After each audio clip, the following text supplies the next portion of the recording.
નમસ્કાર દર્શક મિત્રો, હું પૂજા રાવલ સમાચાર में आगे ન્યૂઝમાં આપનું હાર્દિક સ્વાગત કરું છું।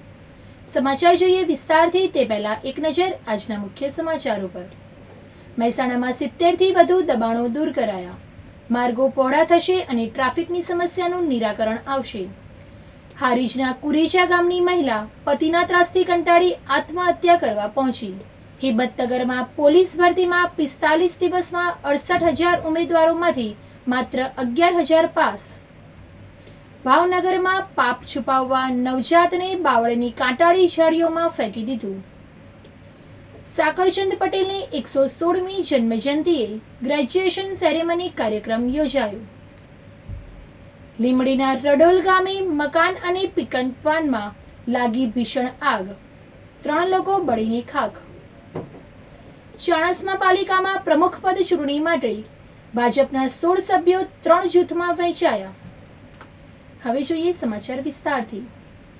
મહેસાણા મહાનગરપાલિકા દ્વારા રાધનપુર રોડ પર દબાણો દૂર કરવામાં આવી રહ્યા છે। ગઈકાલે પ્રથમ દિવસે જ મહાનગરપાલિકાની ટીમે 70 થી વધુ નાના મોટા દબાણો દૂર કર્યા હતા અને આજે બીજા દિવસે પણ મોટી સંખ્યામાં દબાણો દૂર કરવાની કામગીરી યથાવત ચાલુ છે। મહાનગરપાલિકાના અધિકારીઓના જણાવ્યા મુજબ આ દબાણ હટાવ ઝુંબેશથી શહેરના મુખ્ય માર્ગો વધુ પહોળા થશે, જેનાથી ટ્રાફિકની સમસ્યા ઘટશે। હારીજ પંથકના કુરેજા ગામની મહિલાને તેનો પતિ સતત માનસિક ત્રાસ આપતો હતો, તેથી પતિના ત્રાસથી કંટાળીને મહિલા આત્મહત્યા કરવા હારીજની કુરાજા કેનેલમાં પહોંચી હતી। જોકે મહિલા કેનાલમાં કૂદકો મારે તે પહેલા જ પીઆઈ નીરવ શાહે મહિલાનો જીવ બચાવી લીધો હતો। આ મહિલા આત્મહત્યા કરવા પહોંચી ત્યારે તે સમયે હારીજના police inspector Nirav Shah Kurja canal પાસેથી પસાર થઈ રહ્યા હતા। તેમની નજર કેનાલ તરફ જતા મહિલા પર પડી હતી। મહિલાની ચાલ અને વર્તનથી તેમની શંકા ગઈ હતી, જેથી તેઓએ તરત જ પરિસ્થિતિને ગંભીરતા સમજી લીધી હતી। પીઆઈ શાહે મહિલા કેનાલમાં કૂદે તે પહેલા જ તેમને રોકી લીધી હતી। પૂછપરછ દરમિયાન જાણવા મળ્યું છે કે મહિલા તેના પતિના સતત માનસિક ત્રાસથી કંટાળી ગઈ હતી। આ કારણે તેણે આત્મહત્યા કરવાનો નિર્ણય લીધો હતો। તાત્કાલિક હારીજ પોલીસ ટીમને બોલાવવામાં આવી હતી અને મહિલાને સુરક્ષિત રીતે પોલીસ સ્ટેશને લઈ જવામાં આવી હતી। હાલ પોલીસે આગળની કાર્યવાહી હાથ ધરી છે।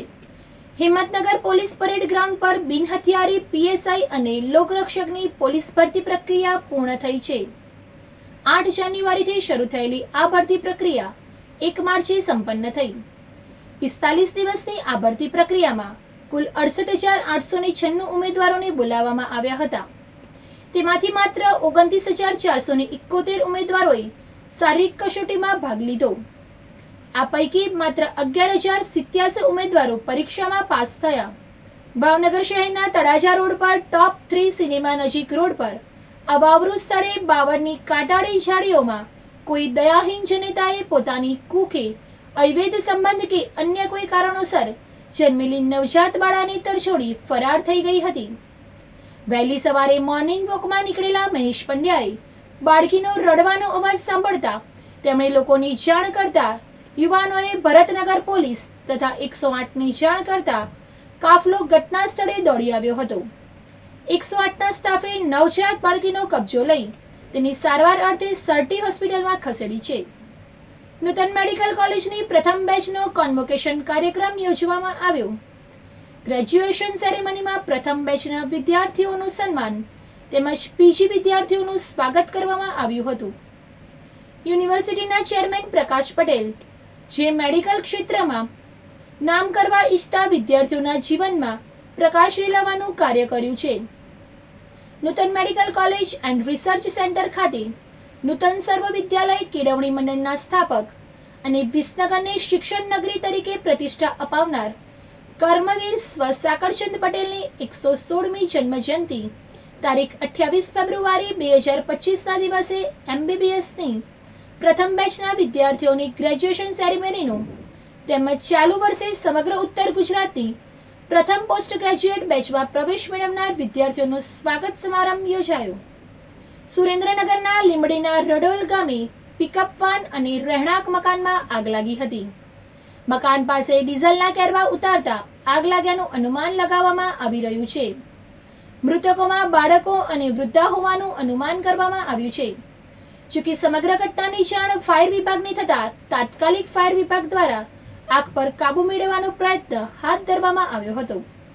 ચાણસ્મા પાલિકામાં 5 માર્ચે પ્રમુખ અને ઉપપ્રમુખની ચૂંટણી યોજાવાની છે, ત્યારે આ ચૂંટણીને લઈને શહેરમાં રાજકીય ગતિવિધિઓ તેજ બની છે. પાલિકામાં ભાજપ અને 15 નગરસેવકો અને 1 અપક્ષનો ટેકો મળી કુલ 16 સભ્યોનું સંખ્યાબળ છે. કોંગ્રેસ પાસે 5 અને 3 અપક્ષ સભ્યો મળી કુલ 8 નગરસેવકો છે. સ્પષ્ટ બહુમતી હોવા છતાં ભાજપના નગરસેવકો 3 જૂથમાં વહેંચાઈ ગયા છે. ત્રણેય જૂથો પોતપોતાના ઉમેદવારને આગળ ધપાવવા સક્રિય થયા છે.